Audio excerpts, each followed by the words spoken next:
Welcome back, everybody, for another deep dive. This time, we're going to be tackling a group with a pretty disturbing history and, honestly, quite a bit of mystery surrounding it. The Lord's Resistance Army, better known as the LRA. I'll be honest, most of what I know comes from that whole Kony 2012 thing that was all over the internet a while back. But to really get a grasp on their impact and where things stand today, we need to go way deeper than a viral video. That's where you come in. I'm happy to try and unpack some of this, yeah. The LRA story, well, it's a long and dark one. And understanding how they came to be, the challenges they still pose today, you really need to know the context. Makes sense. So for someone starting pretty much from scratch, what are the basics? Who are the LRA and what's their, whole deal? Well, at their core, the LRA is a militant group, emerged in Uganda back in the late 1980s. But their activities have spanned across several countries in Central and East Africa. Uganda, obviously, but also South Sudan, the Democratic Republic of Congo, Central African Republic as well. Their leader, JosephKony, is a pretty controversial figure, often portrayed as a brutal warlord with a really messed up ideology. Warlords. That implies a certain level of, I don't know, organization, power? How big were they at their peak? At their strongest, the LRA had thousands of fighters. Sadly, many of them were abducted children forced into their ranks. They were capable of launching large-scale attacks, terrorizing villages, destabilizing entire regions. To really understand how they got to that point, though, we got to go back to their roots and look at the history of Uganda itself. It's pretty turbulent. Okay, yeah, let's do that. They didn't just appear out of thin air, right? What was going on in Uganda that created the conditions for, well, a group like the LRA to emerge in the first place? Exactly, you hit the nail on the head. The LRA's story is deeply intertwined with the ethnic and political tensions that have plagued Uganda, particularly between the North and the South. The North, home to groups like the Akoli people, they've felt marginalized, neglected by the South, which holds most of the political and economic power. This has been going on for decades. So there was this existing resentment kind of simmering beneath the surface. Right, and that resentment only intensified because of the brutal legacies of leaders like Idi Amin and Milton Obote. The regimes, violence, oppression, widespread human rights abuses, it left really deep scars on Ugandan society. Then, in 1986, Yoweri Museveni comes to power. He promised a new era for Uganda. He's still in power today, right? Yeah, he is, and that's a point of contention for many. See, Museveni was initially seen as a liberator, but his victory in the Ugandan Bush War also led to a backlash, particularly in the north. His army, the National Resistance Army, the NRA, was accused of committing atrocities against northerners. This further fueled that sense of grievance and alienation. So instead of unifying the country, Museveni's victory kind of inadvertently created the perfect breeding ground for the LRA. That's a really good point. This climate of distrust, the perception of the government as an oppressive force, it created an opening. Groups like the LRA were able to exploit that. They tapped into that existing anger, the fear, and they positioned themselves as protectors of the Akoli people against this, this hostile government. Classic tactic, right? We're the saviors. While behind the scenes, they're actually fanning the flames of division. But before we get to the LRA's rise specifically, you mentioned Alice Laquina earlier and her Holy Spirit movement. How does she fit into all of this? Alice Laquina is a fascinating figure, often overlooked in this whole story. She emerged right before the LRA, also in northern Uganda. She led a rebel group that kind of blended Christian beliefs with traditional Akoli spirituality. She claimed to have divine powers, promised to cleanse the land of evil, gained a pretty significant following. A lot of people were attracted to her movement, especially those who felt disenfranchised and were desperate for some kind of change. She sounds like a powerful figure. Was her movement a direct influence on the LRA? Oh, absolutely. JosephKony actually tried to align himself with Laquina early on. He even claimed to be her cousin, tried to capitalize on her popularity, tap into that support she had built among the Akoli people. And he also presented himself as a spiritual medium, someone possessed by spirits, able to communicate with the divine. So he was essentially taking what Laquina had built and, I don't know, kind of twisting it for his own purposes. Exactly. He adopted a lot of her tactics. He blended that Christian imagery, that rhetoric, with the traditional Akoli beliefs. And this really resonated with people. Remember, they were already disillusioned with the government, looking for solace and protection and spiritual leadership. Well, That filled a void for many. It sounds like he was a master manipulator, taking advantage of people's fears and their religious beliefs. Kony was definitely skilled at manipulation, but it's important to keep the context in mind, too. He was operating in a region ravaged by conflict, poverty, deep-seated ethnic tensions. The LRA's emergence, it was a symptom of this much larger issue that had been festering for decades. And sadly, things were about to get much, much worse. We've set the stage now. The historical context, the political turmoil, the rise of figures like Lequena. But what about the LRA's ideology? What were they actually fighting for? What did they claim to want? That's where things get even more complicated, to be honest. The LRA's ideology is this tangled web of religious extremism, ethnic nationalism, and Khomeini's own, well, twisted worldview. On the surface, they claim to be fighting for a theocratic state in Uganda, one based on the Ten Commandments. A theocratic state. Can you break that down for me a bit? Sure. Basically, a theocratic state is one ruled by religious law, so religious leaders hold the political power. The LRA, they envisioned this Uganda where their version of Christianity dictated all aspects of life. The problem is their actions often contradicted their supposed religious piety. So they were using religion as a cover for something far more sinister. That's the conclusion a lot of people have come to, yeah. Their tactics were absolutely brutal, indiscriminate. Civilians were targeted, including people from the Akoli community they claimed to represent. Children were abducted and forced to become soldiers, made to commit horrific acts, mutilation, rape, massacres. They left a trail of devastation across the entire region. It's hard to square those actions with any sort of legitimate religious or political ideology. Exactly. And as the conflict went on, their talk about establishing a theocratic state, it rang hollow. It became very clear that power, control, and just sheer brutality, that's what was really driving them. Which makes their early success all the more disturbing. Yeah. How did they gain a foothold and grow to the size they did if they were committing such horrific acts? Well, there are a few factors at play. First, they were experts at exploiting existing grievances within the Akoli community. They presented themselves as the only ones willing to stand up to the government, who they painted as this oppressive, hostile force. So they preyed on people's fear and anger. Exactly.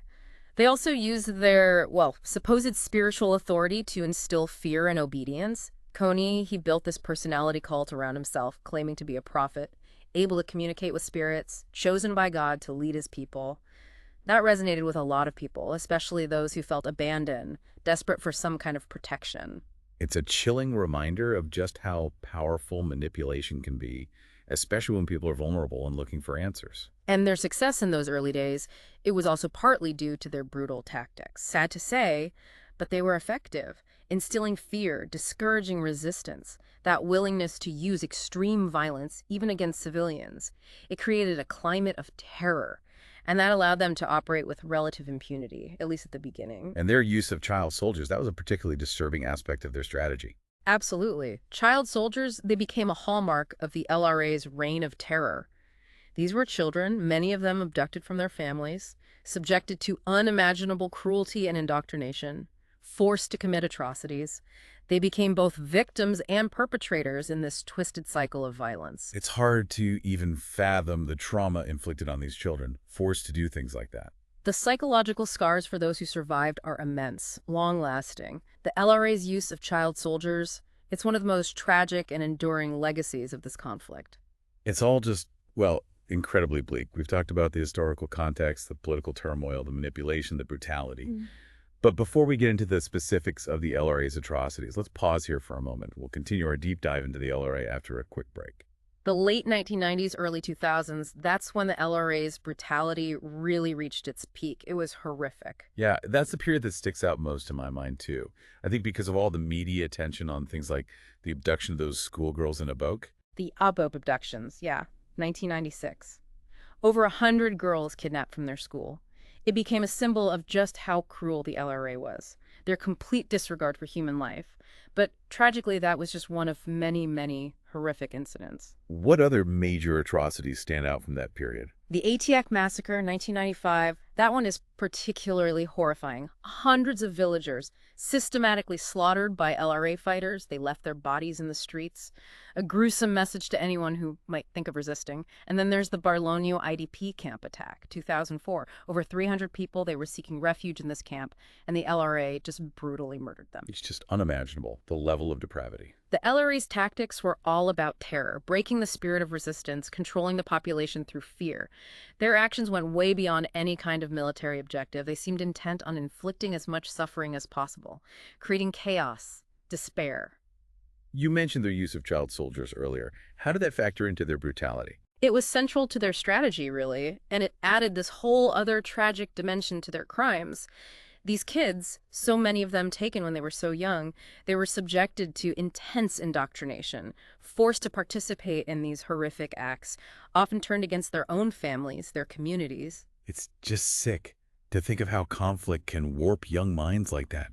Destroy lives. The psychological impact on these children is immeasurable. Many of them were forced to do things they never could have imagined. The trauma, the guilt, they carry that with them even today. Their stories are heartbreaking. But let's shift gears a little bit. I want to talk about how the international community responded to these atrocities. At what point did the world start to pay attention, take action? People started becoming aware of the LRA's crimes back in the late 1990s, but it wasn't until the early 2000s that any significant international action was taken. 2005. That's when the International Criminal Court, the ICC, issued arrest warrants for JosephKony and other top LRA leaders. War crimes, crimes against humanity, that's what they were charged with. So the ICC stepped in, trying to hold them accountable. Right. And that was a major turning point. The world was no longer willing to ignore the LRA's reign of terror. Those arrest warrants, they sent a powerful message. The people responsible for these atrocities would be pursued, brought to justice. What impact did that have? Did it help curb the LRA's violence? Well, the ICC's involvement had a complex impact, to be honest. On one hand, it raised global awareness, put pressure on the LRA to change their tactics. It gave the victims who had suffered for so long with no justice a sense of hope. So a win for accountability, at least, and for acknowledging the suffering of the victims. Yeah, but it wasn't that simple. Some argue that the ICC's involvement actually made it harder to reach a negotiated peace. Kony and the other leaders, they knew they were facing potential life sentences if they were caught, so they were less likely to surrender or come to the table for talks. A trade-off, then. Justice versus peace. A debate that's still going on today, for sure. Did the pursuit of justice prolong the conflict, delay a peaceful resolution? It's a reminder that even with good intentions, intervening in these kinds of conflicts can have unforeseen consequences. Trying to strike that balance. The need for accountability and the desire for peace. Tough call. Exactly. And then the U.S. got involved. That added another layer of complexity. Right, I remember that. The U.S. had that whole operation to capture Kony. How deep did they get? Well, in 2010, the U.S. passed the LordsResistanceArmy Disarmament and Northern Uganda Recovery Act. The goal was to support efforts to end the threat posed by the LRA. And then, in 2011, President Obama authorized the deployment of about 100 U.S. military advisors to help the Ugandan forces track down Kony and his fighters. So, U.S. boots on the ground, hunting for Kony. Yeah. The advisors provided training, intelligence, logistical support to the Ugandan army, helped them with advanced technology, drones, that sort of thing, to find Kony. The U.S. involvement definitely boosted the Ugandan forces' ability to go after the LRA. Did they get him? Despite all that effort, Kony is still out there. The jungles of Central Africa, they're vast, they're dense. The LRA's numbers were dwindling. They were relying more and more on guerrilla tactics. Tracking them down was incredibly difficult. So even after all that, Kony, the leader of this whole brutal movement, he's still free. He is. But his influence, his control over the LRA, it's diminished a lot over the years. They're a shadow of their former selves now. Fragmented, weakened by years of military pressure, people defecting, internal divisions. But if they're not the force they once were, what are they? Are they still active? And if so, what are they doing now? That's the million-dollar question. It brings us to the LRA's current status. But before we go there, let's take stock for a minute. We've covered their origins, their ideology, the reign of terror, the international response. But the story isn't over. Their legacy is still being felt. The quest for justice and lasting peace, well, that's still an ongoing, complex, and challenging thing.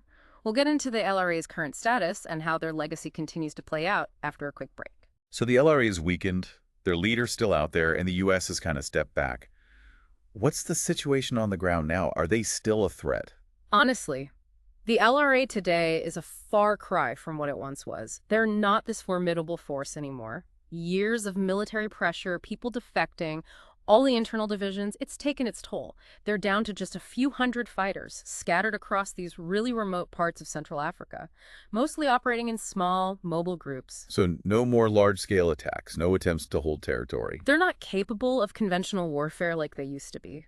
But that doesn't mean they're not a threat. It's just a different kind of threat now. That whole thing about establishing a theocratic state, they've moved away from that. Their ideology seems to have taken a backseat to just, well, surviving. What do you mean? What are they doing now? They've basically become a criminal enterprise. Poaching, smuggling ivory, they've even been linked to arms trafficking. It's all about sustaining themselves. Right. They still raid villages, abduct people, loot for resources. But it's not about ideology anymore. It's about survival. So they've gone from a rebel army to a criminal gang. That's a pretty big shift. It is, and it makes you wonder, what are their long-term goals now? Are they just trying to hang on? Or are they biding their time, waiting for a chance to rebuild and come back stronger? It's hard to say for sure. What about JosephKony? Where does he fit in all this? Is he still calling the shots? He's still their symbolic leader, sure, but I doubt he has much operational control anymore. The word is he's hiding somewhere in the jungles, cut off from his fighters, pretty isolated. It's unlikely he's giving direct orders or running their day-to-day activities. So if he's out of the picture, at least practically speaking, who's in charge now? The LRA has splintered. Several factions, each with their own commander. Some are open to negotiating, maybe even surrendering. Others want to keep fighting. That fragmentation makes it even harder to deal with them. Sounds like things are really messy, unpredictable. How do you deal with the LRA in this state, now that they're weaker, more fragmented? The approach has changed. It's not about big military operations anymore. It's more about counterinsurgency, intelligence gathering, tracking their movements, disrupting their supply lines. And there's a bigger emphasis on working with the communities, building trust, encouraging defections. You mentioned defections. Are LRA fighters actually surrendering? Some are, yeah. Yeah. There's been a steady stream of defections recently, partly because they're weakened, but also because governments in the region have these amnesty programs. It gives them a chance to come back to society, leave that life of violence behind. That's good to hear. But reintegrating back into society, especially for those who were child soldiers, that has to be incredibly tough after what they went through. It is. It's a long, difficult process. It takes a lot of resources, a lot of commitment. So many of these fighters, especially the ones abducted as kids, they're deeply traumatized. Adjusting to a normal life is really, really hard. They need counseling, job training, community support to help them heal, rebuild their lives. So it's not just about capturing the remaining fighters. It's about addressing the underlying issues that allowed the LRA to take root in the first place. You got it. And that takes long-term commitment from national governments, from the international community. There needs to be a focus on reconciliation, on justice. A lot of the victims, they still haven't seen their perpetrators held accountable. Those wounds from the past, they're still open. Peace building. It's about more than just military solutions. It's about social and economic equality, dialogue, reconciliation, support for the victims and even the former combatants. And it takes time, patience. Real commitment. The LRA may not be the force it once was, but its legacy, it still haunts the region. And lasting peace. That's only going to come from a comprehensive, collaborative approach, one that tackles the roots of the conflict and gives communities the power to rebuild and create a better future. This has been eye-opening. I feel like I have a much deeper understanding of the LRA, the impact they've had, and just how complicated it is to deal with their legacy. Thank you so much for all this, for sharing your expertise with us. It was my pleasure. The LRA's story is tragic, but it's a story that needs to be told, needs to be understood, if we want to learn from it and hopefully prevent something like this from happening again. And to everyone listening, we encourage you to check out the resources we've linked in the show notes, learn more about the LRA and the work being done to bring peace and justice to the region. And as always, keep exploring, keep questioning, keep diving deep.